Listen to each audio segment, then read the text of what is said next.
வணக்கம் நண்பர்களே. இன்றைய வீடியோவில் நாம் மிக முக்கியமான ஒரு தலைப்பை பற்றி பேசப் போகிறோம். பிறப்பு முதல் இறப்பு வரை கிறிஸ்தவர்கள் கடைபிடிக்க வேண்டிய சடங்குகள் என்ன? வேதாகமம் என்ன சொல்கிறது? நம்முடைய வாழ்க்கையில் எந்த பழக்க வழக்கங்கள் தேவனுக்கு பிரியமானவை, எவை தேவனுடைய சித்தத்திற்கு எதிரானவை என்பதை வேதாகம அடிப்படையில் தெளிவாக புரிந்து கொள்வோம். ஒரு குழந்தை பிறக்கிறது என்றால் அது தேவனுடைய மிகப்பெரிய ஆசீர்வாதம். சங்கீதம் 127:3 சொல்கிறது, பிள்ளைகள் கர்த்தரால் வரும் சுதந்திரம். ஒவ்வொரு குழந்தையும் தேவனுடைய அன்பான பரிசு. வேதாகமத்தின்படி குழந்தையை தேவனுக்கு ஒப்புக் கொடுப்பது மிக அழகான நடைமுறை. அன்னாள் தன் மகன் சாமுவேலை கர்த்தருக்கு ஒப்புக் கொடுத்தாள் என்று 1 சாமுவேல் 1:28 வாசிக்கிறோம். இதுதான் பேபி டெடிகேஷன், குழந்தை ஒப்புக்கொடுத்தல். ஆனால் சில கிறிஸ்தவர்கள் குழந்தை பிறந்ததும் ஜாதகம் பார்ப்பது, தாயத்து கட்டுவது, நட்சத்திரம் பார்ப்பது போன்ற மூட நம்பிக்கைகளை பின்பற்றுகிறார்கள். இவை வேதாகமத்திற்கு முற்றிலும் எதிரானவை. நம் நம்பிக்கை தேவன் மீது மட்டுமே இருக்க வேண்டும். அடுத்ததாக ஞானஸ்நானம். இது கிறிஸ்தவ வாழ்க்கையின் மிக முக்கியமான அடையாளம்.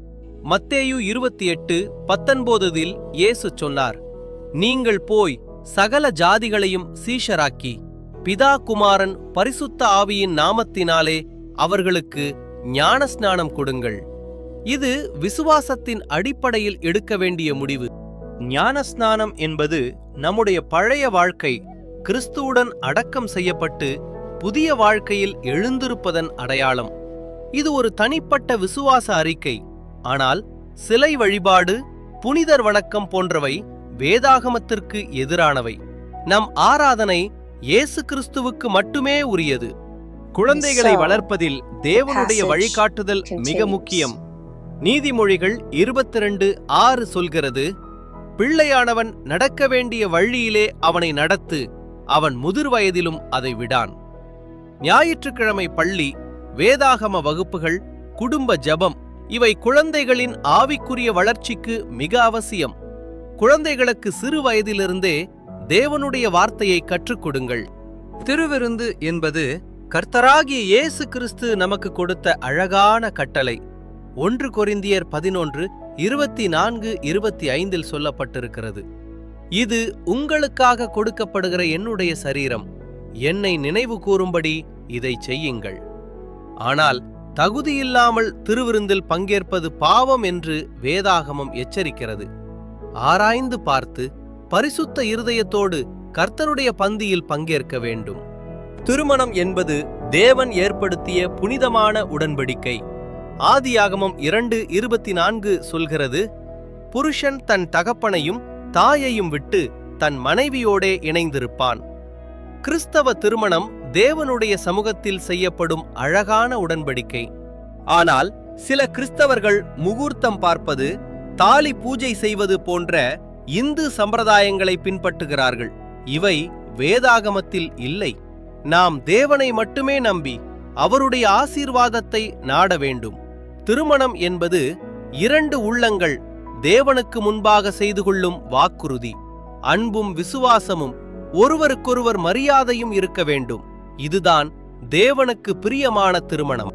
இறுதியாக மரணம் மற்றும் இறுதிச் சடங்குகள் பற்றி பேசுவோம். கிறிஸ்தவர்களுக்கு மரணம் என்பது முடிவு அல்ல, அது நித்திய வாழ்வின் ஆரம்பம். யோவான் 11:25-26 இயேசு சொன்னார், நானே உயிர்த்தெழுதலும் ஜீவனுமாயிருக்கிறேன், என்னை விசுவாசிக்கிறவன் மரித்தாலும் பிழைப்பான். இந்த நம்பிக்கையோடு நாம் நம் அன்பானவர்களை தேவனிடம் ஒப்படைக்கிறோம். ஆனால் கர்மா சடங்குகள், தீட்டு என்ற பழக்கங்கள், 16 நாள் சடங்குகள் போன்றவை வேதாகமத்தில் இல்லை. கிறிஸ்தவ இறுதிச் சடங்கு என்பது நம்பிக்கையோடும் ஜெபத்தோடும் நடத்தப்பட வேண்டும், மூட நம்பிக்கைகளோடு அல்ல. நண்பர்களே, பிறப்பு முதல் இறப்பு வரை நம்முடைய வாழ்க்கை முழுவதும் வேதாகமத்தின் அடிப்படையில் இருக்க வேண்டும். மனிதர்கள் சொல்வதை அல்ல, தேவன் சொல்வதை பின்பற்றுவோம். தேவனுக்கு பிரியமான வாழ்க்கை வாழ அவர் நம் ஒவ்வொருவருக்கும் கிருபை தருவார். வேதாகமத்தை வாசியுங்கள், ஜெபியுங்கள், தேவனோடு நடந்து செல்லுங்கள். தேவன் உங்களை ஆசீர்வதிப்பாராக. நன்றி, வணக்கம்.